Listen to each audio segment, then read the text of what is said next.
Well, hello and welcome to another Tyrrell's Classic Workshop.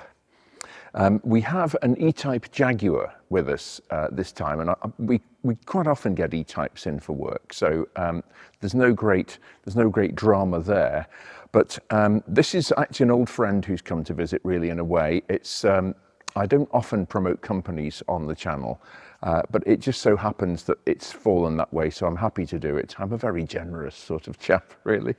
The company in question is SNG Barrett, Jaguar parts specialists extraordinaire. And the reason why I'm sort of focusing on them, we've got, before I go into that, we've got an E-Type which is undergoing restoration at the moment. It's Old English White.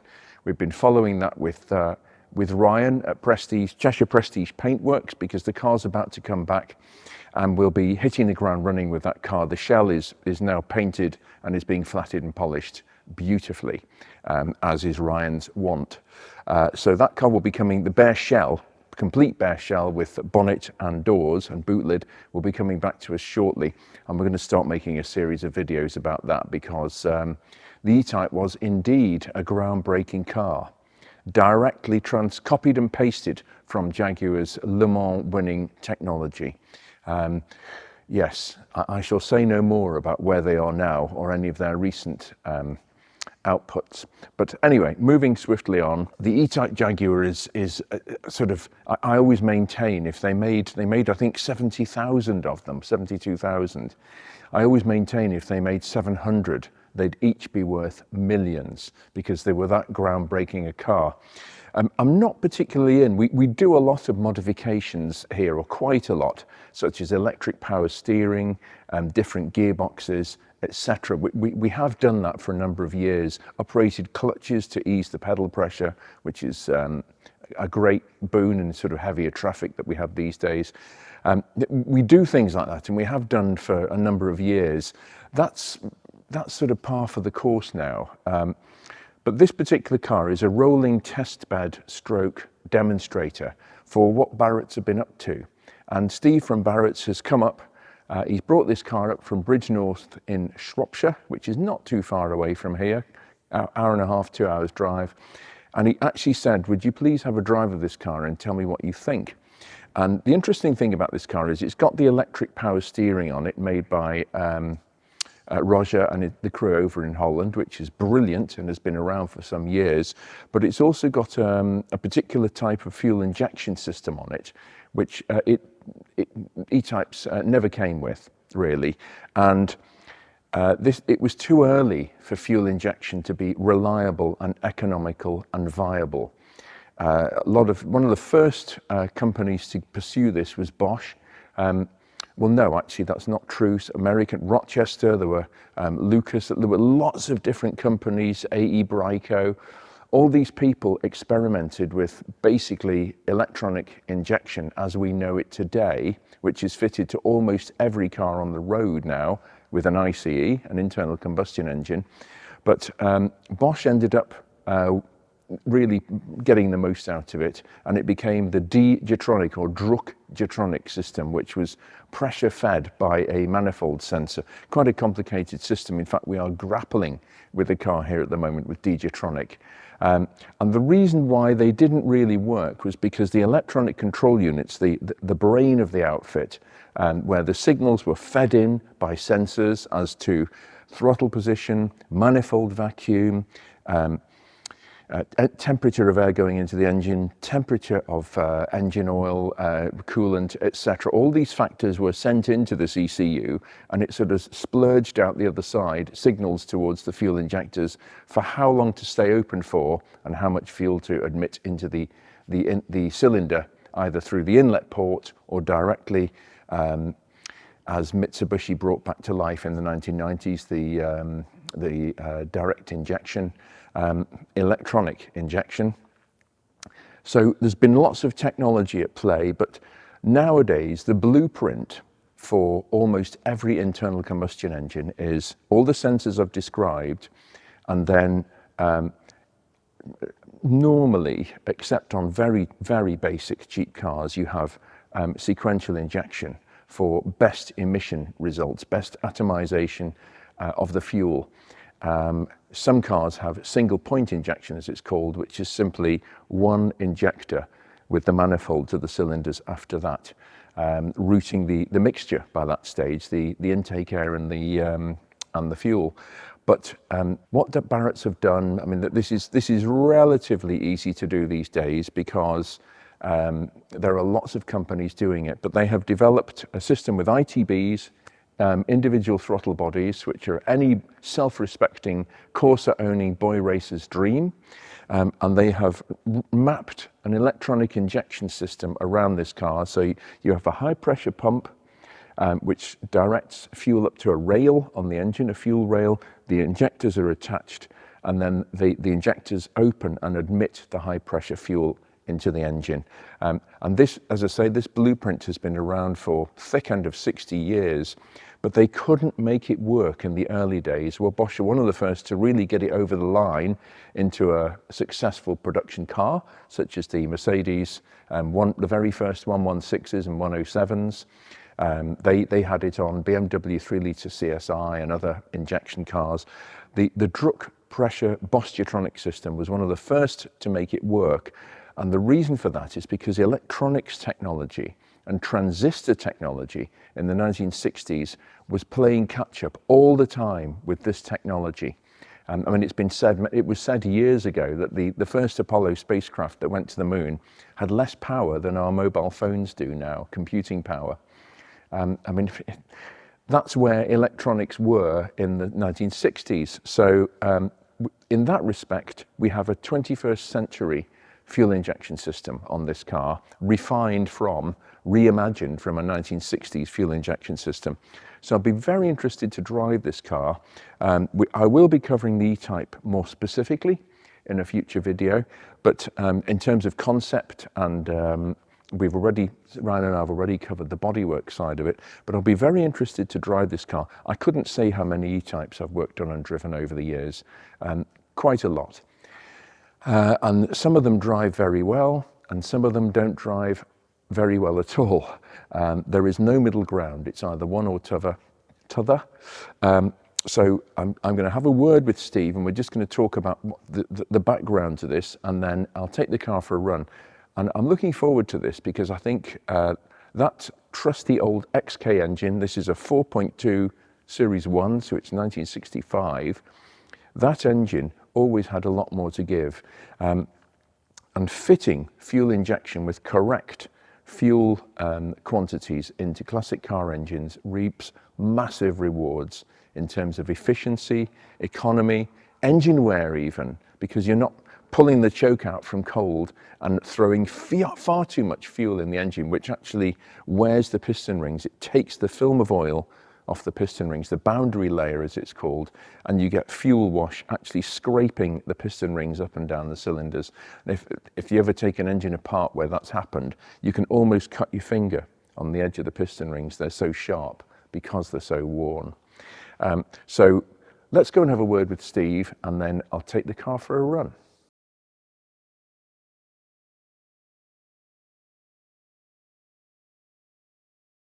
Well, we have Steve McShane here from SNG Barrett. So welcome.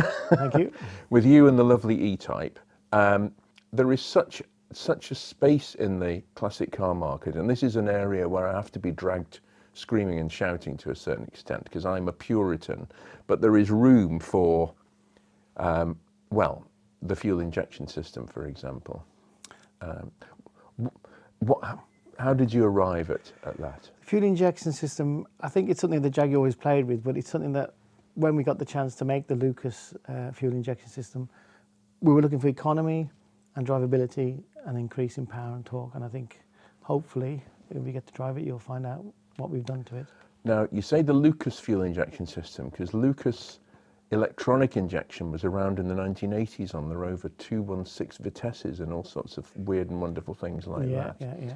Is it basically a variation on that system? It is a more modern, they were obviously a single flow through, but this is more modern sequential injection, so it's more up to date, more direct. Right. And there are, dare I say it, there are a lot of these things happening now. There are companies, and again, this is not meant in a negative way, but there are a lot of, I think there are even some companies who actually have looks like a Weber twin choke carburettor, but they actually have injectors built into them. Yeah, they're lovely looking. And there's even an SU version that looks even Really? more periodic now, yeah. So you can have them stock, but electronically injected. Yeah.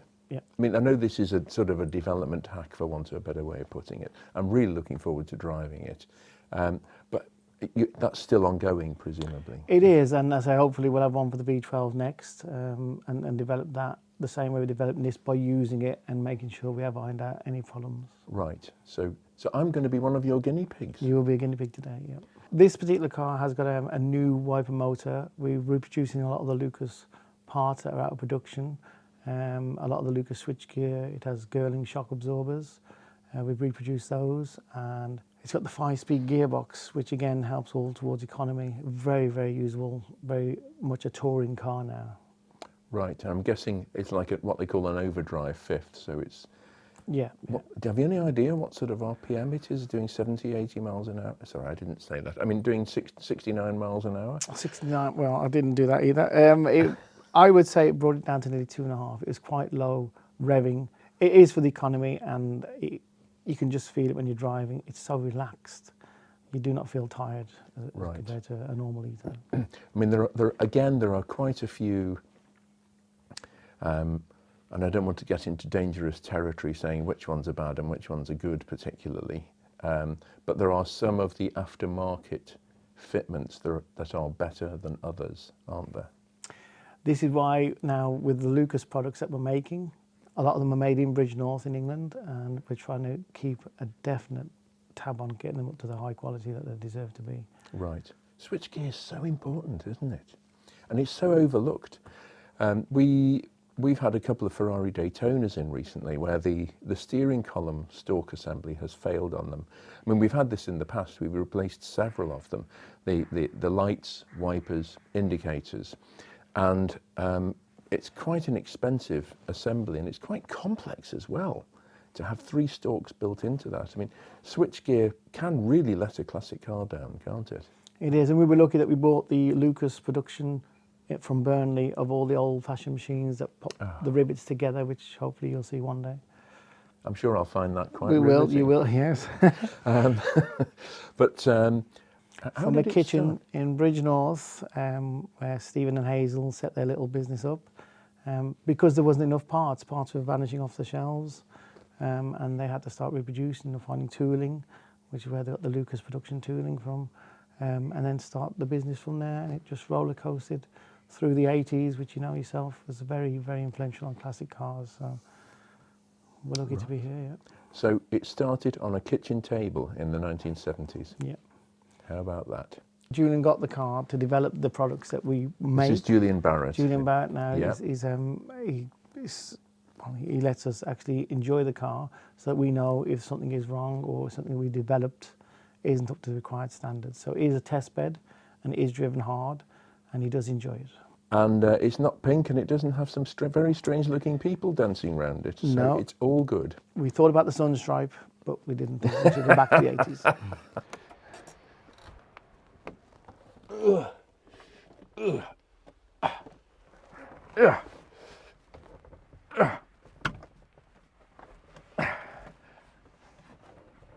We will, of course, be editing this out.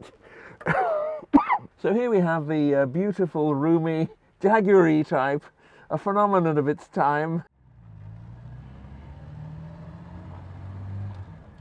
Well, the steering, I can tell immediately, is actually very nice. It still has a good self-centering action. And just the right amount of feel of the road. The point with these modifications is that you're already modifying a very, very good car. You're not starting with a silk purse and trying to turn it at sow's ear and trying to turn it into a silk purse. It is actually a fantastic car to begin with. I'm getting all my words muddled up today. This is the E-Type effect, apparently. Yeah, it's the steering is great, and if anything, I'd say there's slightly more self-centering effect than normal on an E-Type, but that's not a bad thing, actually. A bit more caster. The gearbox I haven't noticed, but it's lovely because it feels like a standard. The later Jaguar E-Type gearboxes from 1965, I think, onwards, are so much better than the Moss boxes, although the Moss gearbox, if you're, I'm talking E-Type nerdiness now, but the Moss box is not that bad. You can get a good one or a bad one, but this is, it feels like the Jaguar 4-speed synchromesh gearbox, but with an extra gear. Woof, and that's high geared, but that's the whole point. But the injection makes the engine very timid. I mean, it's quite the job to set up the triple SUs on one of these to make them behave perfectly, as it is the Strombergs, the 4 Strombergs on the V12. They're not an easy engine to set up, but I'm just idling along now, and the engine feels very happy. A little bit lumpy. They've still got some mapping ironing to sort out, but yeah, oil pressure is about 40 pounds per square inch, which is about right for an early-ish XK engine, such as in this. The suspension is firmer than a standard E-Type. I'm just trying to get a feel, because they actually have asked me for some feedback on this car. I'm just trying to make something of the suspension.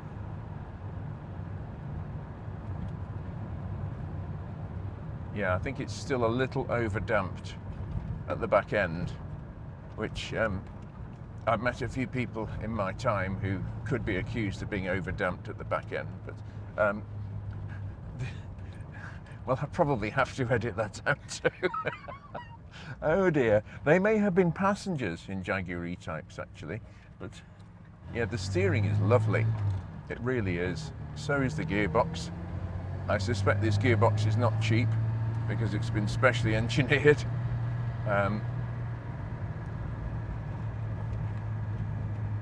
Yeah, I think the damping is a little firm. Oh yes. Just touch the throttle and it's off. The rev counter's got a life of its own, but that's okay. This is what happens in a development car. Some things work and some things don't. You've got that lovely intake growl from the 6 throttle bodies. I haven't even opened the bonnet on this car yet, so I don't know what their setup actually looks like. Let's just open those 6 ITBs and see what we've got. Oh!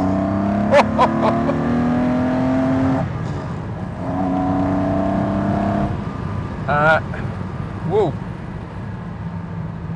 A very interesting E-Type indeed, considering this is a 4.2 litre engine, which I think is pretty stock, judging by the way it's idling, because as soon as you start breathing on an engine like this, you have to increase the idle speed to compensate for the fact that it's not built to tick over, it's not built to idle, it's built to get the gases through at higher RPM.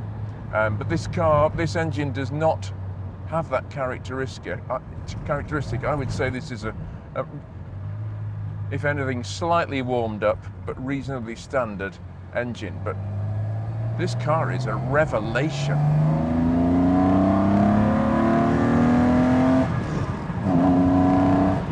Oh, it's quick. This is much quicker than I mean, it should be, really. I don't know what this is pumping out. Let's just give that another go. That is serious grunt. Serious grunt. When this is finished being developed, this is going to be a lovely all-round package. And it has, I have to say, transformed the E-Type. Very nice. I approve.